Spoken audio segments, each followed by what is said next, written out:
Bienvenidos a la entrevista que harán a la doctora Silvia Arango Cardinal, dos destacados profesores de la Universidad de Guadalajara.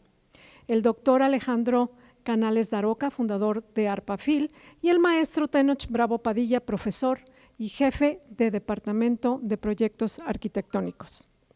Esta entrevista se da en el marco del evento cultural de ARPAFIL, que se organiza cada año por parte del Centro Universitario de Arte, Arquitectura y Diseño a través de la División de Diseño y Proyectos. En esta ocasión, el tema de ARPAFIL es la arquitectura, la ciudad y la urbanización latinoamericana en el mundo.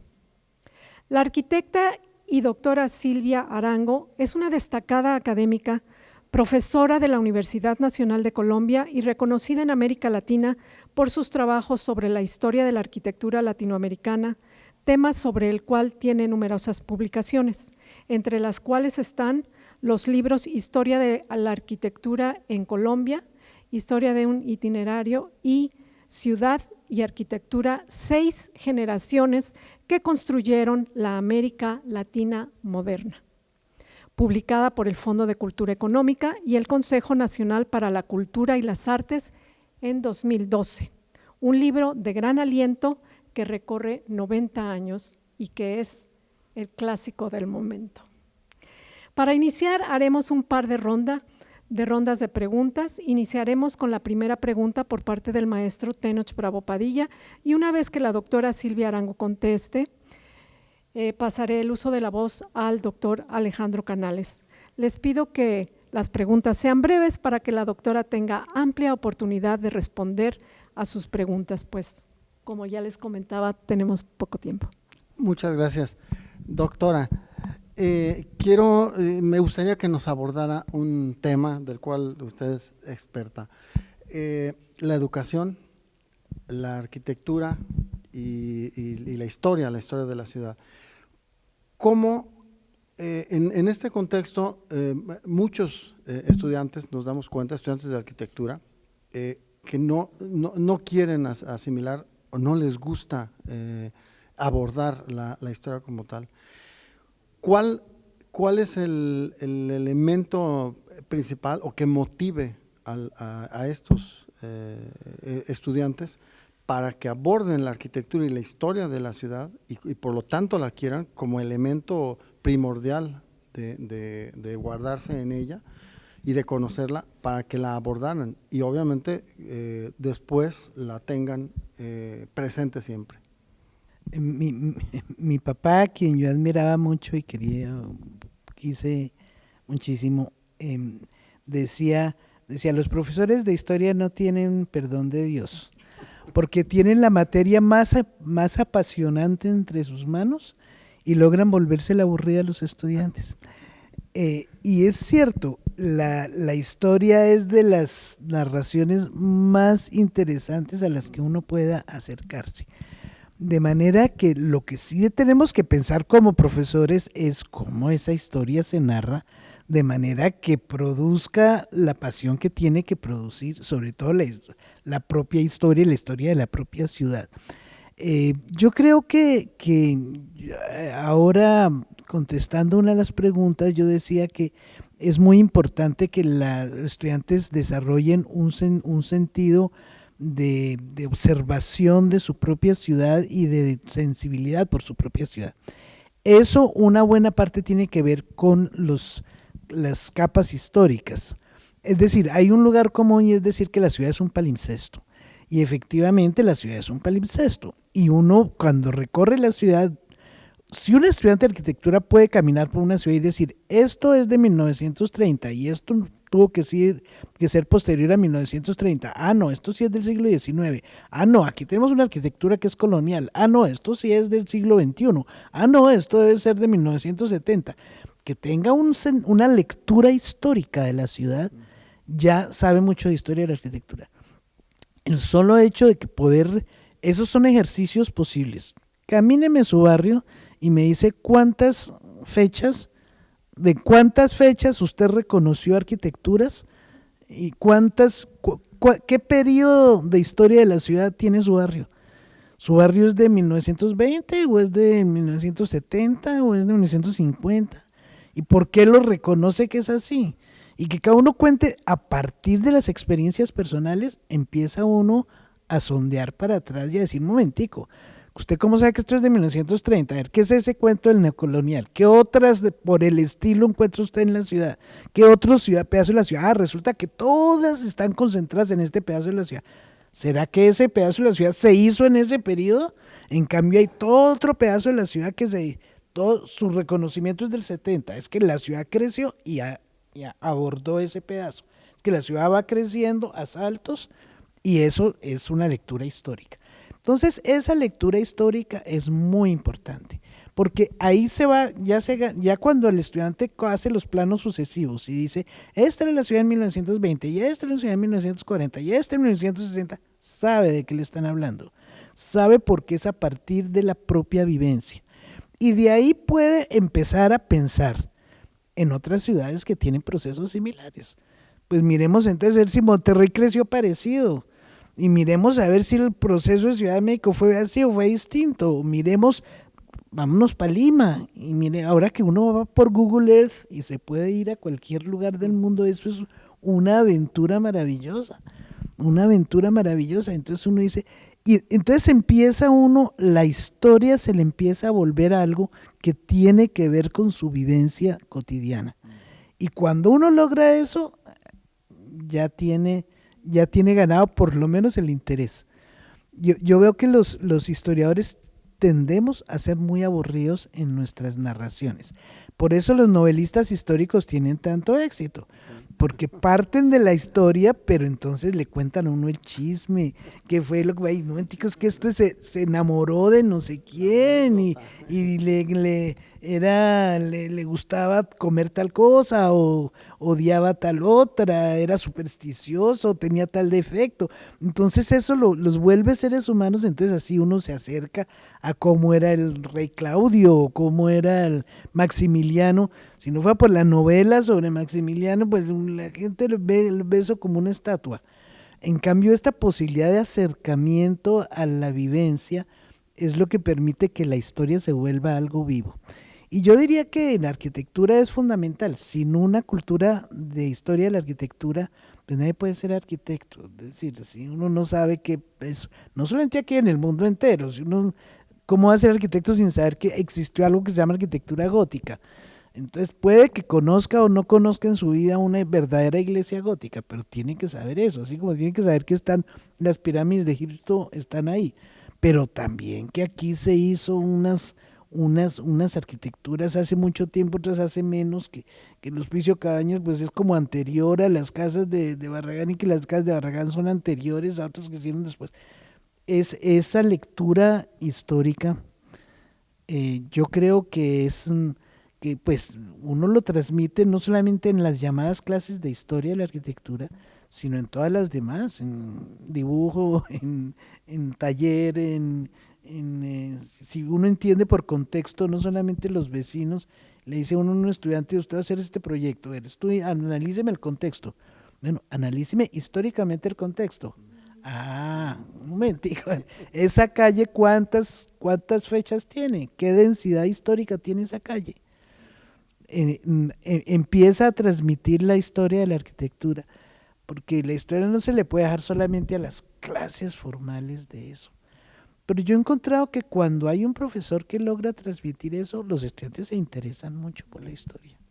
Si dicen, uy, eso tiene que ver con mi proyecto y mi madre, no sé si aquí dicen me voy a rajar, pero me va a ir mal si no sé que dónde lo estoy metiendo, porque el profesor me va a regañar porque me va a decir, no, momentico, la casa de junto es del 50 o del 30 o del 20, es patrimonio, no es, a ver cómo es, ¿a usted le gusta o no le gusta? Hay que respetarla. Entonces, ¿cómo se atreve a hacerme usted ese edificio de oficinas sin ni siquiera saber de qué época es la de las vecinas y cuáles son no son entre las características formales, que tiene un balconcito o que tiene 2 pisos, no, dígame la época y lo que eso significa, para que usted se atreva a hacerme una propuesta arquitectónica nueva. Todas esas cosas entran, y los estudiantes pues no son bobos, y mucho menos los de ahora, que son afiladísimos. pero que tienen que aprender a dejar de mirar las pantallas y aprender a ver el mundo. Porque es que el mundo es más apasionante que las pantallas, aunque no crean.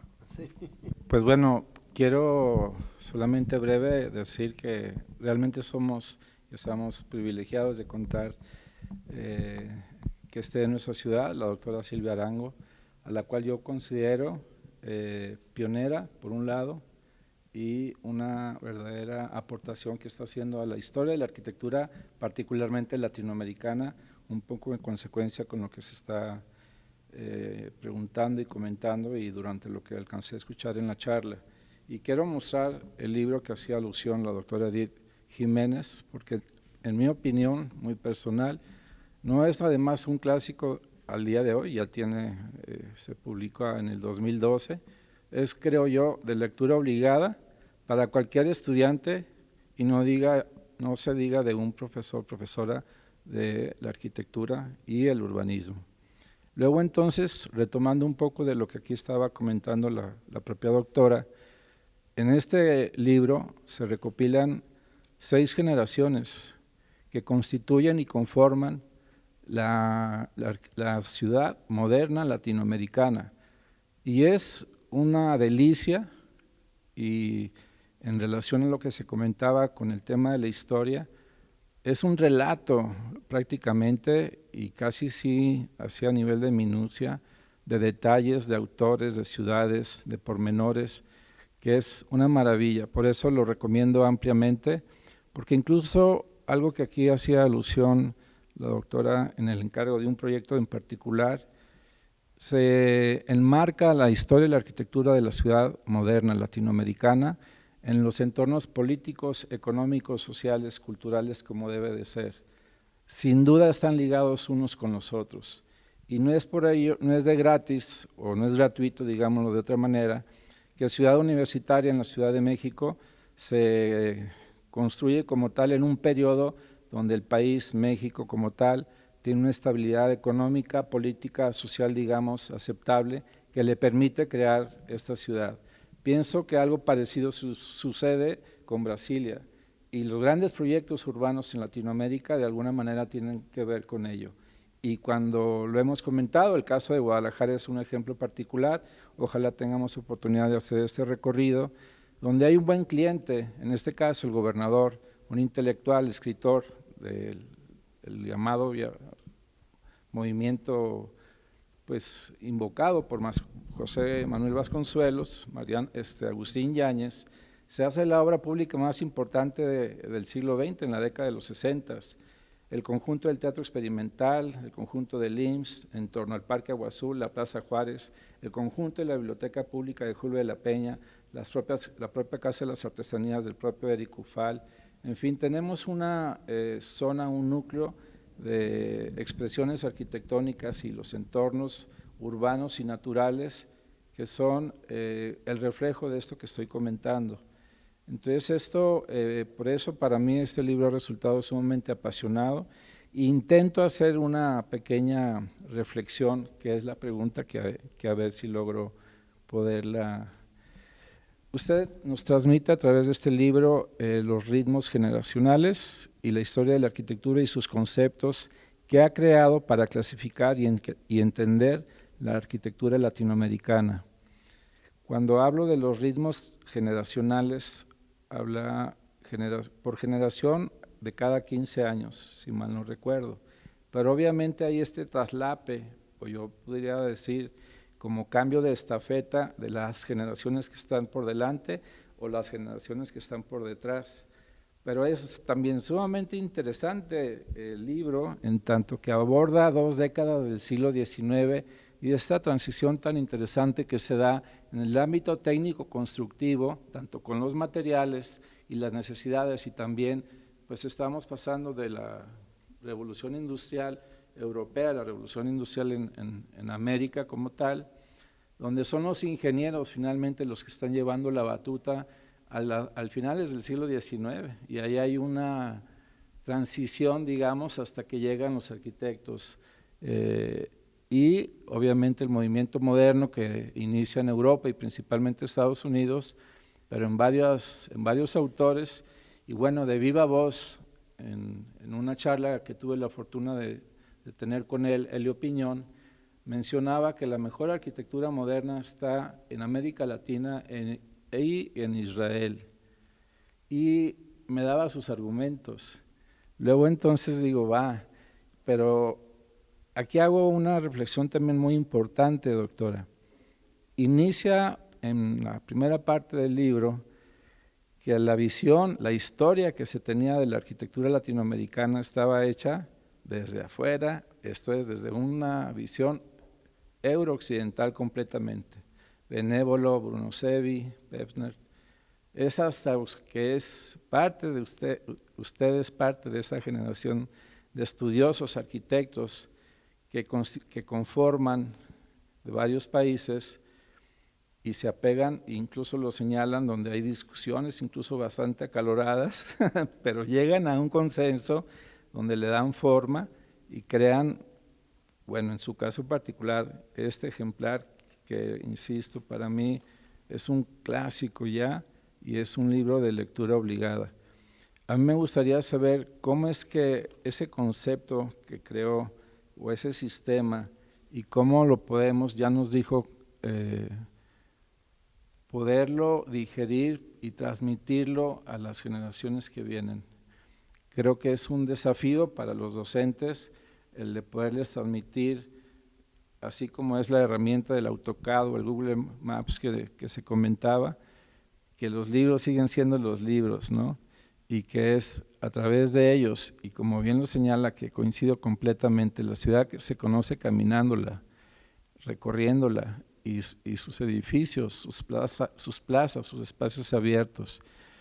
Es un poco la reflexión, pregunta que hago. De antemano, muchas gracias, doctora.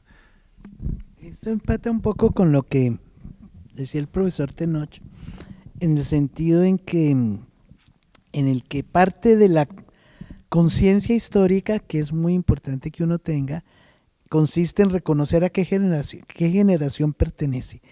La generación es como una personalidad extendida de un grupo de edad de personas que vivieron las mismas experiencias en la misma época.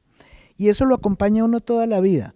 Yo hasta que me muera voy a ser de la generación de los Beatles y de las faldas hindús hasta el piso y de haga el amor y no la guerra y de un cierto sentimiento, llamémoslo hippie o lo que sea.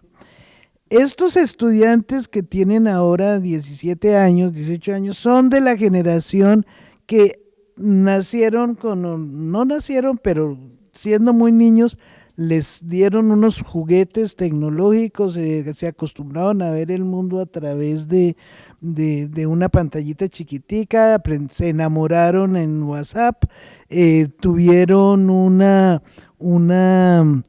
una relación con la tecnología. Muy probablemente los que les sigan a ellos, los que nazcan con eso, van a reaccionar contra eso. Y cuando ellos sean padres o abuelos, van a tener un nieto que les diga, ay no, mi abuelo se la pasa apagado a esa bendita pantalla, con él no se puede ni hablar porque está pegado. Entonces, no, pues esto es lo último. No, esto era lo último en 1921, pero ahora que en el 2050 tú estás absolutamente out de para dónde va el mundo.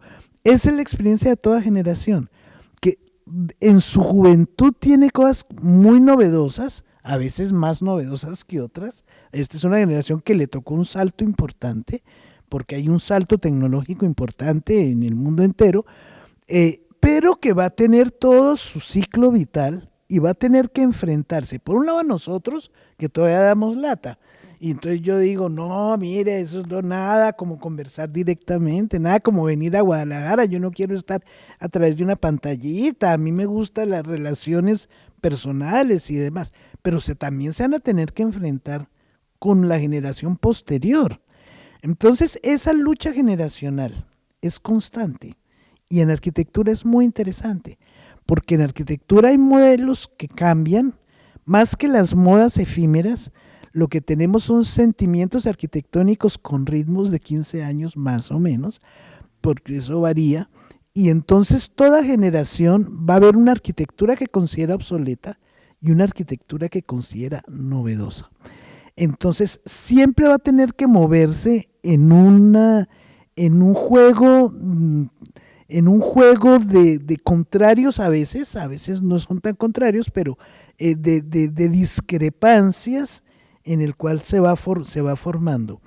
Y los mejores arquitectos son los que entienden eso a cabalidad y saben estar por encima de ciertas modas y de ciertas tiranteses que sabe que son pasajeras, o distinguen qué es de su generación y qué no lo es. Yo digo que uno puede traicionar lo que quiera, pero no se puede traicionar a sí mismo. Y algo similar sucede con la generación. Uno no traiciona su generación. Uno puede ser distinto, claro, y tener otras ideas y demás, pero va a arrastrar siempre unas vigencias fundamentales de su generación. Entonces no hay nada más patético que un señor que tiene ya, o una señora que tenga 70 años y se disfrace como si tuviera 15, y entonces sale disfrazada para hacerse la yeye, y entonces dice, no, yo manejo mi celular mejor que mi nieto, y todo eso a mí me suena un poco patético, porque estás disfrazado de lo que no es.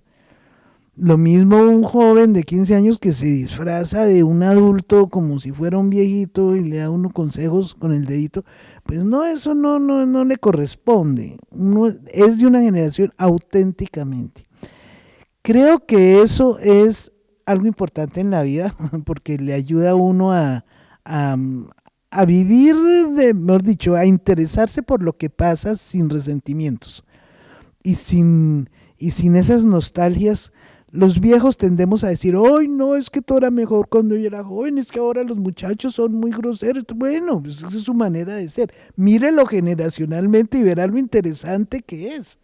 Y mire que hay una generación intermedia, y mire que usted es de otra generación. Y ese juego generacional, que es como la carne de la historia, es muy interesante de entender. Y de no solamente en la arquitectura, también en la vida. Lo preserva uno contra las amarguras, entre otras. Porque la persona amarga es la que no entiende por qué los demás tienen otras vigencias y tienen otras creencias y tienen otras, entonces siente que o él no lo reconocen o a él lo violentaron. Y en realidad no, en realidad es que cada uno tiene sus maneras de ver el mundo, y entenderlas es muy interesante, porque pues si fueran iguales a las de uno, pues no, el mundo no tendría gracia. La gracia es que sean distintas. Entonces, para mí lo generacional no es solamente un método historiográfico, no es solamente una manera de escribir, es una manera de entender el mundo.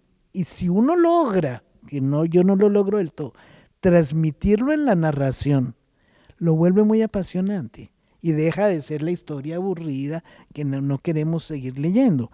Entonces, pero ahí hay un problema de que ojalá fuéramos literatos que tuviéramos esa habilidad de convertir ese apasionante juego vital intergeneracional, volcarlo a una expresión literaria lo suficientemente fuerte como para poder estar en un fil sin vergüenza diciendo, bueno, es que los historiadores de la arquitectura somos tan buenos como estos literatos que premian cada rato. Que difiero de ello en tanto que aquí tengo otra vez el ejemplar abierto y sí logra esto, sí logra ello de este apasionamiento por entender este periodo, y que quisiera, si me permiten, dar lectura a un par de párrafos, si hay el tiempo, doctora Edith, Un poquito. brevísimo, porque a mí me parece espléndido y es una parte importante del libro, no voy a mencionar cuál, pero son palabras de la doctora Silvia Arango. Si extendemos ante nuestros ojos el panorama histórico general, vemos que con la generación técnica, es una de las generaciones que clasifica, se cierra un ciclo construido a lo largo de 6 generaciones que, en términos arquitectónicos y urbanos, podemos llamar moderno.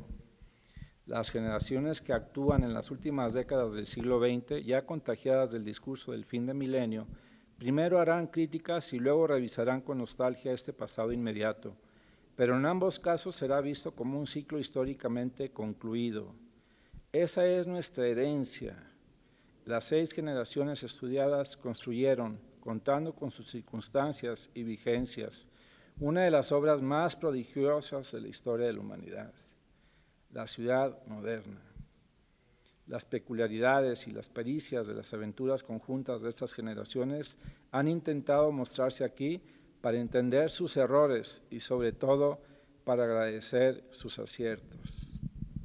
A mí me parece esto sumamente enriquecedor y a mí es un bálsamo para mí, en lo personal, y lo comparto con los aquí presentes. Muchas Es gracias. el colofón del libro, ya lo dije, pero bueno, da para que por favor, en lo que se pueda, instauren este libro como de lectura obligada.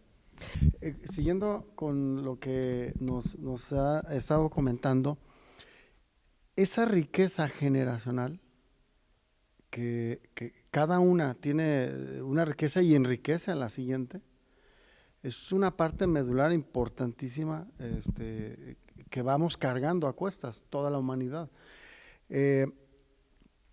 ¿Cómo la volcamos nosotros en tanto en la enseñanza, aprendizaje de la arquitectura? ¿Cómo podemos hacer que los aprendices, los alumnos, la vuelquen? Y directamente me voy a la composición arquitectónica, porque creo que es de suma importancia que ese bagaje histórico tan rico, como usted lo ha mencionado y como lo plasma en su libro, influya ahorita en la composición arquitectónica actual que tenemos, para que tenga la fuerza, la carga histórica que debe de contener.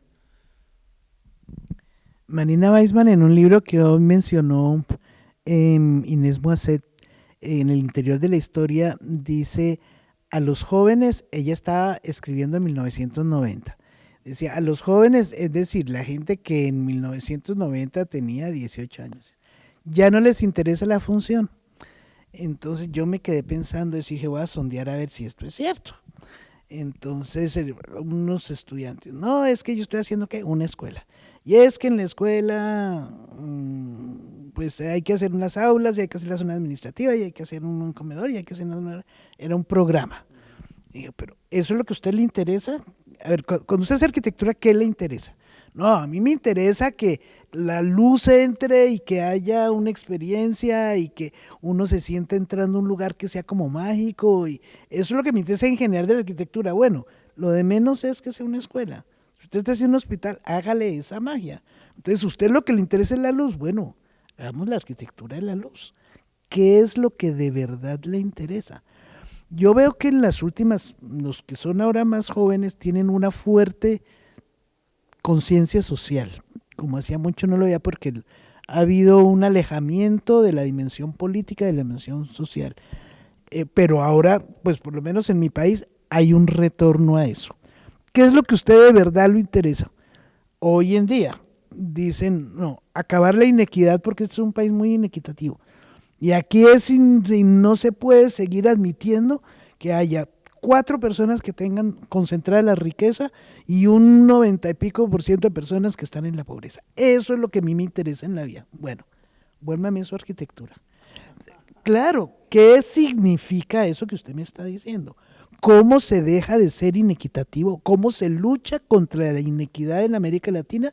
A través de la arquitectura. Pues haciendo una buena arquitectura para los pobres, porque es que hacer una buena arquitectura para los pobres no es hacer vivienda masiva de mala calidad. Pensemos en la calidad de vida. Si es cierto que toda persona, por eso lo he hecho nacer, tiene una dignidad mínima y tiene derecho a vivir en una vivienda de calidad, pues luche por eso. Hagamos una vivienda digna para todos, ricos, pobres y medianos. Es esa vivienda digna. Eso quiere decir, pelee con las instituciones del Estado que siguen haciendo una vivienda de 40 metros cuadrados multiplicada por no sé qué, luche contra, haga eso que usted quiere hacer. Es decir, uno no debe traicionar su generación. Ahora, lo que sí tiene que tener claro es qué es lo que de verdad le importa. Y como te digo, las respuestas generacionales, uno las tiene que desentrañar, esas no siempre son tan evidentes, pero uno tiene que poder decir, bueno, ¿usted qué es lo que de verdad le importa en la arquitectura? Usted lo que le importa, como me decía uno, no, a mí me importa es que haya, generar emoción. Bueno, ¿cómo se genera emoción? ¿Qué es la emoción? La tristeza, la alegría, el desencanto, el ensimismamiento. Bueno, ¿eso cómo se logra a través de la arquitectura? Con luces, con sombras, cómo se transmiten las emociones. Hagamos eso en la arquitectura. Si ahora hay una aspiración social y lo que me interesa es que la arquitectura sea un instrumento de transformación político y social, son otras cosas las que privilegio. Entonces, si uno sigue ese dictamen de su corazón y lo vuelca en su propósito arquitectónico, hace una arquitectura muy auténtica y mucho más poderosa, que si imita las aspiraciones de otros, ya sea otros extranjeros o de otras generaciones, porque no les sale del alma. Entonces lo primero que tienen que decir es, bueno, ¿qué es lo que me sale del alma? ¿Qué es lo que verdaderamente quiero hacer? Y hacerlo. Lo primero que para saber uno qué es lo que tiene que hacer, lo primero que tiene que descubrir es qué es lo que quiero hacer. Y ahí sí luche por hacerlo, pero tener esa claridad. Yo diría eso, y es muy interesante porque efectivamente se privilegian cosas, cada generación tiene valores distintos. Tiene valores distintos. Los de hoy le acusan a los de la generación inmediatamente anterior que no tenían ninguna conciencia social, que eran unos formalistas de dedo parado, que no hacían sino delicatessen arquitectónicos. Decían, sí, casitas para ricos muy bonitas y muy, muy fotogénicas, pero es que eso no nos sirve y estamos en otro plan, y a nosotros nos interesa la ciudad informal. Y entonces ahí es donde yo voy a trabajar, esto que llaman ciudad informal, ciudad pobre, ciudad sin arquitectos, bueno, ahí. ¿Qué puedo hacer ahí? Y de hecho ahora hay unos trabajos muy interesantes sobre la estructura formal de la ciudad informal, sobre el espacio público de la ciudad informal, sobre toda una serie de valores que se habían negado, lo que implica una crítica tremenda al urbanismo moderno, implica una crítica tremenda. Ahora, la sostenibilidad, que el planeta lo estamos destruyendo y estamos acabando. Bueno, seguimos haciendo arquitectura de concreto, la gran arquitectura gloriosa latinoamericana del concreto de los años 50 y 60, ¿sirve para el siglo XXI? Vamos a seguir destruyendo el planeta para hacer unas ruinas que no se degradan en 3 millones de años. Entonces, ¿cuál es la arquitectura sostenible y cuál es la arquitectura responsable ecológicamente? Vamos a destruir los mares para hacer yo no sé qué locuras, vamos a seguir. Entonces, ¿qué desde la arquitectura?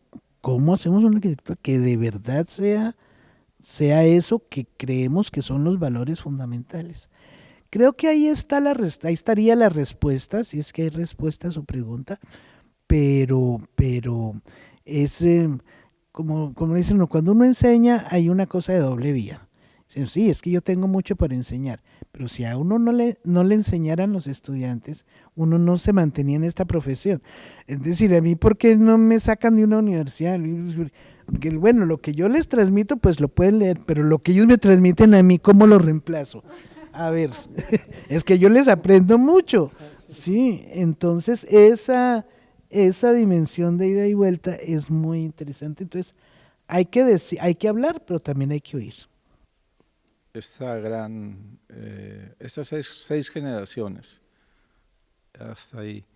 Y luego de los ejemplos más significativos, casi siempre en ciudades capitales, y autoras también significativas, y hace algunos ejemplos y referencias como el proyecto de Lina Bovary.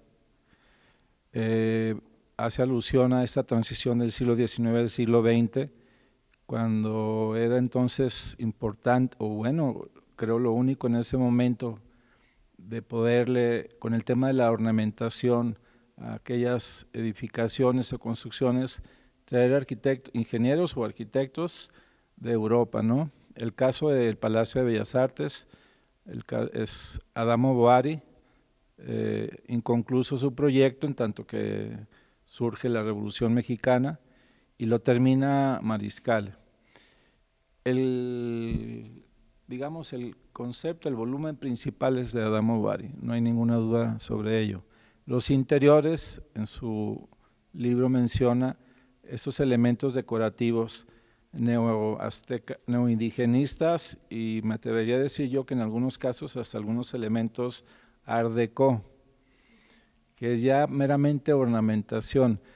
¿Qué podemos decir al día de hoy con relación a ello y la transición que se está dando, creo yo, entre esta arquitectura que también es un periodo interesante que surge en la década de los 70s, el posmodernismo, aunque usted refiere que ya cerca de la década de los 40 ya empezaba a haber algunos gestos sobre este movimiento como tal, neocolonial o los neos posiblemente del siglo XX, llega el posmodernismo, pero durante la década de los 70, en el 77, Richard Rogers y Renzo Piano están haciendo lo que hoy en día se le llama high-tech, el Centro Cultural Georges Pompidou. Es un claro ejemplo de este traslape transgeneracional y de elementos inmateriales y sistemas constructivos. Sí, el diálogo intergeneracional en arquitectura es interesantísimo. La razón por la cual me interesé muchísimo por el Palacio de Bellas Artes, que era un teatro, es porque ahí están las dos generaciones, por fuera Boar y por dentro Mariscal, y no puede haber dos ideales estéticos más diferentes que eso. Ahora, un imperdible que tengo ahora, no venía a México hacía 2 años, 3 años, en la época esa de la prepandemia, y una de las cosas que quiero ver es la reforma de la Nahuacalli hecha por Mauricio Rocha, de un proyecto que era de O'Gorman Rivera, que era todo ese ideal, uno podrá, yo he oído muchas críticas a la Nahuacalli, que era un pastiche indigenista y a los arquitectos oficiales modernos no les gustaba, pero de todas maneras era la representación viva en la arquitectura de toda una visión del pasado hispánico. Bueno, ahora viene un arquitecto del siglo XXI, un arquitecto en su plena actividad, sumamente lúcido, como Mauricio Rocha, que está en sus 50 años, y hace un proyecto junto. Entonces, no tiene el suficiente respeto como para decir, bueno, este era O'Gorman, de todas maneras, O'Gorman de la biblioteca, pero de todas maneras estamos en el siglo XXI. Entonces, hace y no hace, toma cosas y cambia otras, y a mí me parece muy sano hacer ese diálogo intergeneracional. Y muchas de las cosas son así. Felipe Leal, que estaba por aquí hace un tiempito, creo, o ayer, pues hace la cúpula del fallido Palacio Legislativo, y entonces le hace una intervención de fines del siglo XX. Entonces ahí uno dice, bueno, están las dos cosas.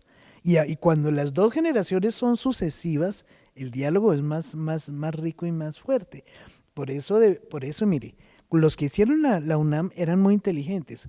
Los equipos de cada uno de los edificios era de un viejo, un joven y un joven, uno de mediana edad y uno viejo. Yo digo, para que las cosas funcionen deben ser trigeneracionales. La investigación debe ser así. En la universidad, para que un grupo de investigación funcione, ¿qué debe tener? Un viejito canoso que dé consejos, uno que esté en pleno ejercicio y esté en la burocracia activa, y un joven que le ponga el entusiasmo. Si no hay esos tres, esa cosa no funciona. Entonces, ojalá en la arquitectura hubiera los 3 ingredientes. Bueno, ahí terminamos. Pues muchísimas gracias a todos, doctor Alejandro.